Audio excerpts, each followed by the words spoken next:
Bonjour à tous et bienvenue dans ce nouveau tutoriel, le premier d'une série de 3 qui vous apprendra comment créer vos propres générateurs tels que ceux qui vous sont fournis de base dans Autograph.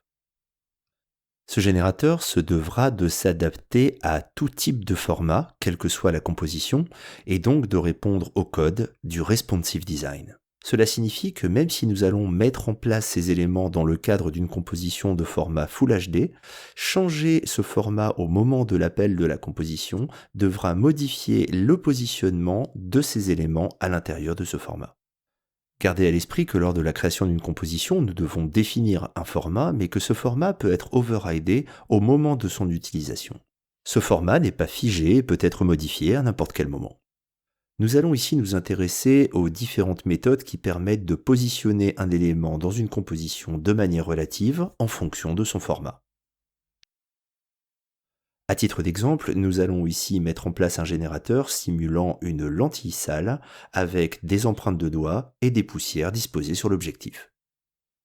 Nous commençons pour cela à ajouter dans une composition Full HD un générateur de type Noise.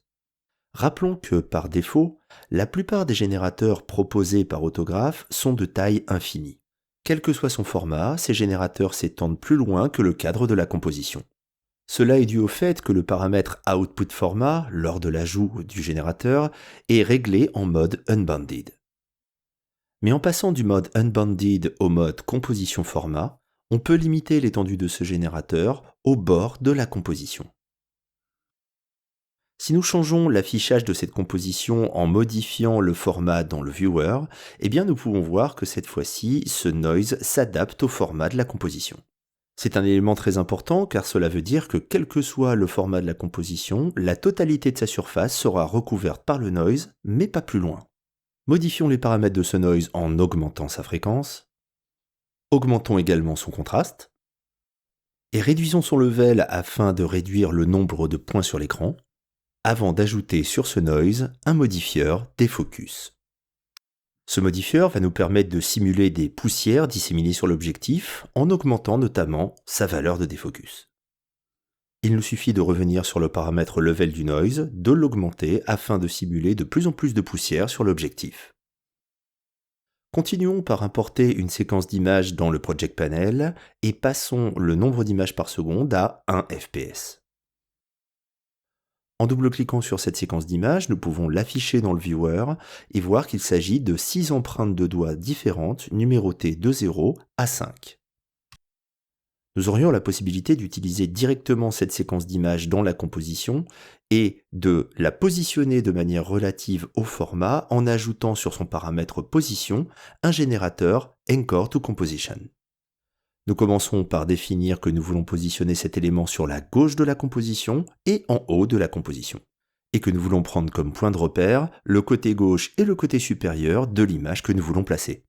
Si nous remplaçons à présent le format de cette composition de base par un autre format, par l'intermédiaire du viewer, eh bien nous pouvons voir que cette empreinte va automatiquement se réadapter en fonction de ce positionnement relatif.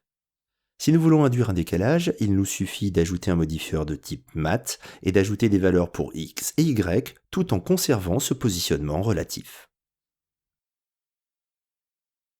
Mais nous voulons ici répartir ces empreintes de doigts sur l'ensemble de la lentille et pour ça nous allons utiliser l'instancer. Nous allons commencer par déplier les informations de template afin d'y connecter nos empreintes de doigts. Si nous augmentons progressivement le paramètre Dimension Size, nous allons voir plusieurs fois la même empreinte se superposer au même endroit. Mais nous voulons qu'à chaque nouvelle instance, une empreinte soit choisie de manière aléatoire. Pour cela, nous allons commencer par ajouter sur ce template un modificateur de type AllFrame. Celui-ci va permettre de geler une image dans cette séquence d'images. Puisque la cadence de la séquence d'images a été réglée à 1 fps, il suffit simplement à chaque fois d'avancer d'une seconde pour changer d'image d'empreinte. Si nous donnons un peu plus de place à ce paramètre, nous voyons que la valeur numérique qui est passée en entrée ou en sortie est en fait définie en secondes. Nous allons donc ajouter sur ce paramètre un générateur de type random qui évoluera entre des valeurs de 0 à 5 en ne générant que des entiers et dont l'aléatoire dépendra de l'instance qui vient d'être générée. Ainsi, chaque nouvelle empreinte qui sera ajoutée en fonction du dimension size sera différente. Fermons la section Template et concentrons-nous sur la section Instance Transform pour séparer les positions X et Y. Nous allons commencer par ajouter un générateur random sur la valeur X, dont les valeurs seront pour l'instant définies entre -500 et +500. En passant le générateur random en mode instance, pour chaque instance rajoutée par l'instancer, une valeur sera prise au hasard entre -500 et +500. Pour s'adapter au format de la composition, il nous suffit de connecter ces valeurs à un générateur composition info. Comme son nom l'indique, celui-ci permet de récupérer des informations sur la composition, comme la hauteur ou la largeur en pixels, la plus petite ou la plus grande des deux, la durée ou encore le nombre d'images par seconde. Restons en mode width, puisque nous travaillons actuellement sur la position X, et puisque l'origine de la composition, le 00, se trouve au centre de l'image, une valeur de 1920 nous fait sortir du cadre de la composition. Mais le composition info contient également un paramètre multiplier qui nous permet, en le passant à 0,5, de diviser cette valeur par 2 et donc d'évoluer au maximum jusqu'à 960. Pour faire évoluer ce positionnement entre 960 et moins 960, il nous suffit d'effectuer un copy-link, paste-link entre le minimum et le maximum et d'ajouter un modifieur mat en mode multiply dont la valeur sera définie à -1. En augmentant la valeur de dimension size pour avoir de plus en plus d'instances, nous pouvons voir que celles-ci vont se placer sur une ligne située entre -960 et 960. Nous allons effectuer la même opération pour le position Y avec un composition info en mode 8 cette fois-ci, et nous allons à nouveau utiliser le multiplier à 0,5 pour diviser cette valeur par 2.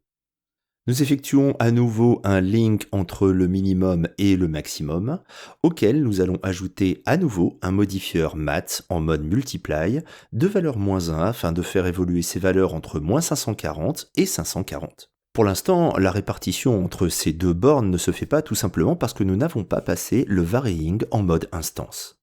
Nous remarquons également que la distribution des empreintes se fait pour l'instant sur une ligne oblique. Cela est dû au fait que le seed, la graine qui génère cette valeur aléatoire, est la même entre X et Y. Il nous suffit de changer la valeur de seed pour Y pour que cette répartition se fasse sur la totalité du format. Régler la valeur de dimension size permet de définir combien d'empreintes sera ajoutée sur la lentille, et si nous modifions le format de cette composition dans le viewer par exemple, nous voyons que la répartition sera toujours uniforme, quel que soit le format. Tous les paramètres de transformation de l'instancer peuvent être conditionnés par un random, comme par exemple ici la rotation, que nous allons faire évoluer entre -180° et +180°, toujours en fonction du numéro d'instance. On peut également contrôler la taille ou encore l'opacité de chacune de ces empreintes. Le dernier point abordé dans ce tutoriel concerne la durée de vie des layers. En sélectionnant nos deux calques et en appuyant sur la touche V, nous avons la possibilité de faire apparaître les clés de visibilité, représentées soit par ces clés rondes, soit par les limites du bloc se trouvant au-dessus. Mais si nous voulons que notre générateur soit utilisable, quelle que soit la durée de la composition, il nous faudrait que la durée de vie de ces layers soit infinie. Si nous voulons définir un calque dont la durée de vie sera infinie, il nous suffit simplement de sélectionner la dernière clé de visibilité et de la supprimer, et de faire la même chose pour le deuxième calque. Nos calques commencent donc à exister dès la première clé de visibilité et continuent de vivre jusqu'à l'infini, même en dehors des limites de la durée de la composition. Nous avons donc créé un générateur capable de positionner de manière aléatoire des éléments, quel que soit le format, et dont la durée de vie est infinie. Dans le prochain tutoriel, nous verrons comment créer un panneau de contrôle afin d'exposer ces différents paramètres avant de passer à la phase d'export via un package. Merci de votre attention.